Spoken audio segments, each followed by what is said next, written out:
ہل گئی، ایک دفعہ ایک سیاسی استحکام چلا گیا تو یہ سنبھال کوئی نہیں سکے گا۔ اور خاص طور پہ مجھے پتا تھا کہ یہ جو لوگ 30 سال سے اس ملک کے اوپر حکومت کر رہے ہیں اور جنہوں نے یہ سارا ملک کے مسئلے ان کے دور میں شروع ہوئے، تو مجھے پتا تھا کہ انہوں نے نہیں سنبھالنا۔ تو میں نے اپنی طرف سے پوری جو نیوٹرلز تھے ان کو پوری طرح میں نے آگاہ کیا، اور میں نے پھر سے میں بار بار یہ چیز اس لیے کہتا ہوں کیونکہ یہ ہمیں پتا تھا یہ ہونا ہے۔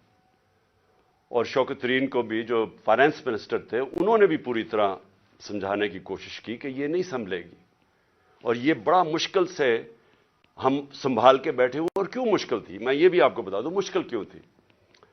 اسے کہتے ہیں کموڈٹی سپر سائیکل۔ اس کا مطلب ہے کہ ساری دنیا میں جو انرجی پرائسز ہیں، بجلی، تیل، پٹرول، کوئلہ، یہ ساری دنیا کے اندر ایک دم اوپر چلے گئے۔ کرونا کے بعد جو کہ ایک سپلائی سائڈ کے اندر ڈسرپشن دنیا میں آئی، یعنی جو اس سے نیٹ ورکس ٹوٹے کیونکہ کرونا میں لاک ڈاؤن شروع ہو گئے، تو اس سے جو سب سے بڑا نقصان ہوا کہ جب سپلائیز ٹوٹی انرجی پروڈکٹس کی تو قیمتیں اوپر چلی گئی۔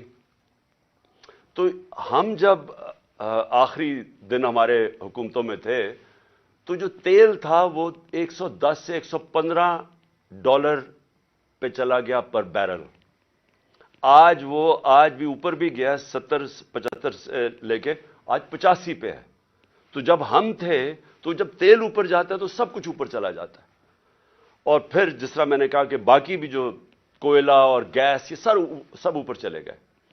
تو ہمارے لیے مشکل تھا بڑا، کیونکہ ہم بڑا بیلنس کر رہے تھے کہ ایک طرف لوگوں کو بھی مہنگائی سے بچائیں، لیکن امپورٹڈ انفلیشن آ رہی تھی باہر سے، جو بھی چیزیں باہر سے آ رہی تھیں۔ اب گھی، وہ پام آئل اوپر چلا گیا تو گھی کی بھی قیمتیں، دالیں اوپر چلی گئیں، تو ہم بڑی مشکلوں سے بیلنس کر رہے تھے۔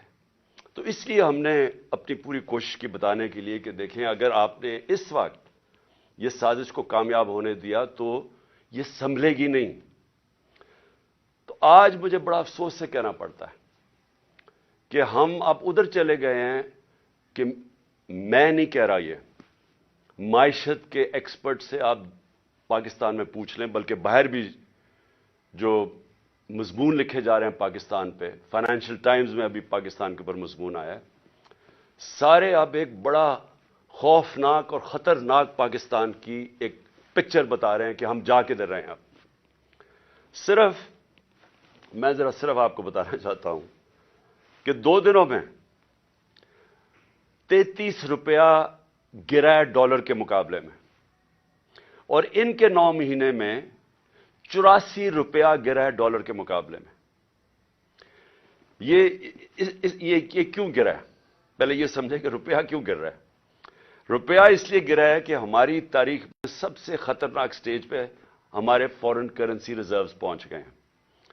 آج ہمارے جو فورن کرنسی ریزروز ہیں وہ 3.6 ارب ڈالر ہے۔ میں صرف آپ کو موازنے کے لیے ہندوستان کے بتانا چاہتا ہوں کہ ان کے میرے خیال میں 600 ارب ڈالر سے زیادہ ریزروز ہیں، تو ہمارے آج 3.6 ڈالر پہ ریزروز آ گئے۔